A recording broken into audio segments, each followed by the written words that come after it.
Hi, Pastor Sam here once again.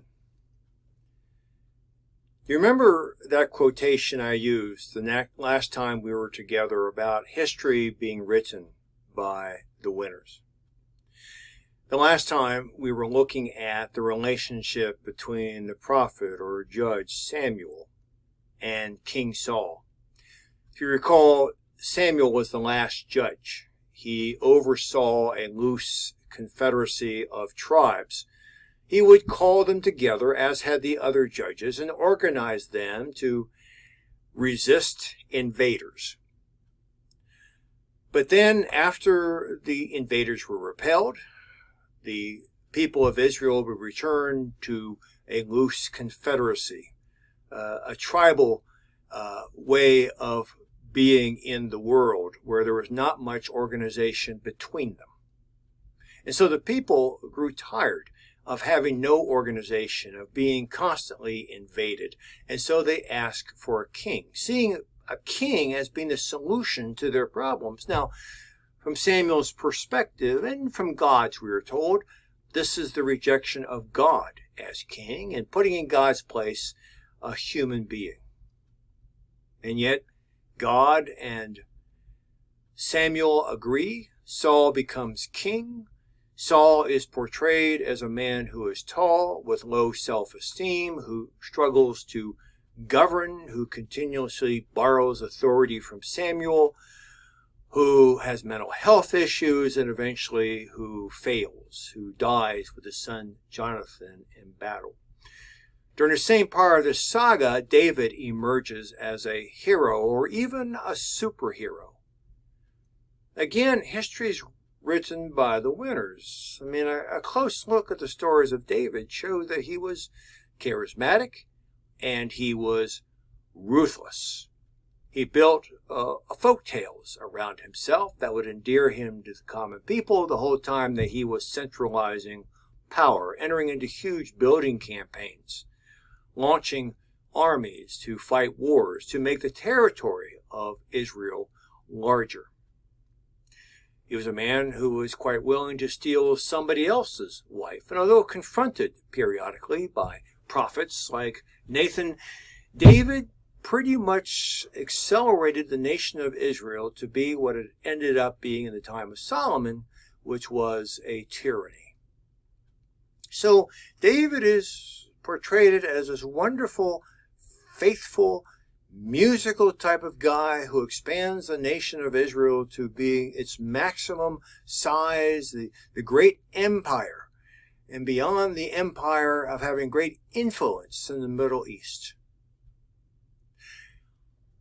Now, I think what is intriguing is that 3,000 years later, there are still people in the nation of Israel who, understandably, are still ambitious to have their empire back. And that means the willingness to expand territory, and that means also to take territory away from Palestinians, some of them being Arabs and some of them being Christian, people who suddenly have become an oppressed minority. So understand that Israel is a very small nation. Understand that its need for territorial integrity is vital, and understand that to have a country with so much internal conflict is very difficult indeed. And Israel has skillfully walked the tension between being a democracy on the one hand and resisting folks who resisted Israel within its own borders. Nevertheless, it just feels like that culturally speaking, perhaps because of geography, the same old challenges are being rehearsed in Israel as there were 3,000 years ago. This tension between a scattered confederacy, a democracy where people are allowed to work and breathe independent of centralized government. At the same time, however, the struggles with conflict within its society and with those at its borders. I'm not here to pick on Israel today. I pray for that country because it faces always hard choices, and it's always looking for good leadership to help it through those hard choices. But what I do want to do is look at our own nation today, because we tend to have this, as you may even have heard in my words, the superior attitude that says that somehow or other we are above and beyond that sort of fracturing of our society. My dad grew up in the South, in one of the most racist communities in the United States. One of the last in the South to put up with segregation and having busing forced upon it. My father, raising us, spoke with great pride of our Southern roots. He talked about the time when our family had a plantation and when we fought in the American Civil War. And even, frankly, to our horror of how our ancestors provided leadership to the KKK. At the same time, my father taught us that those days were all past now, that race should be put behind us, that racism was unacceptable.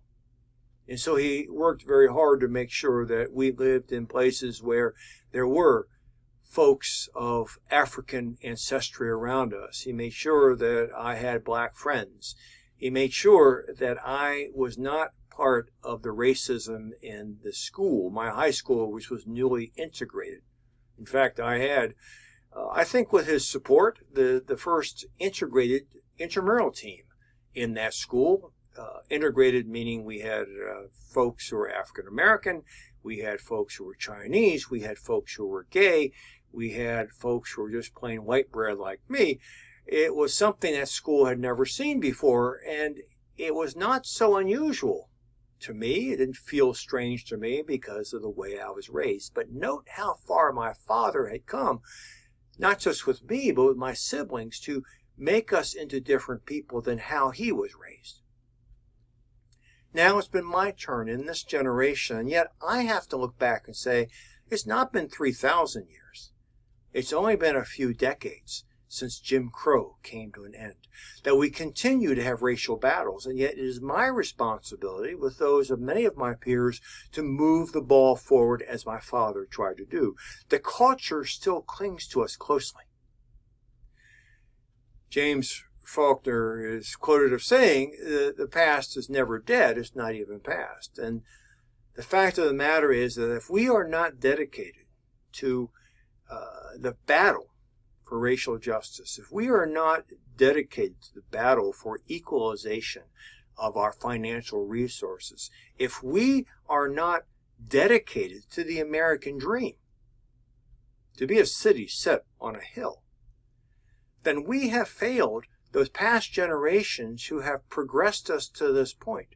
Now we need to have the integrity, the chutzpah, to pick up what they dropped, or at least what they passed on to us, that baton, and move it forward.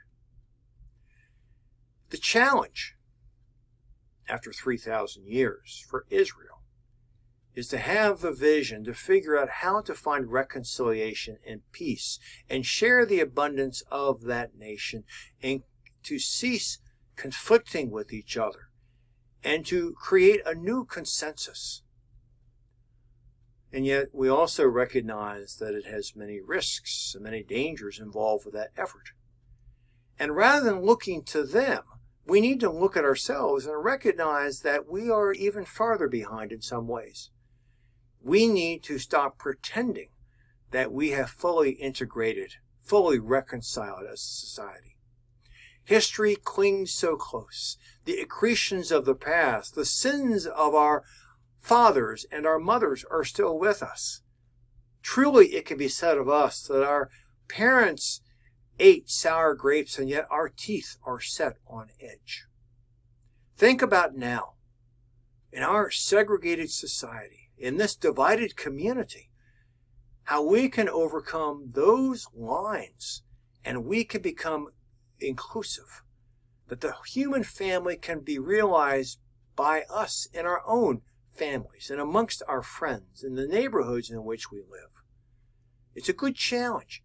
It's a generational challenge. It is our challenge as we look to past our present to become the future of our children and our children's children. Amen.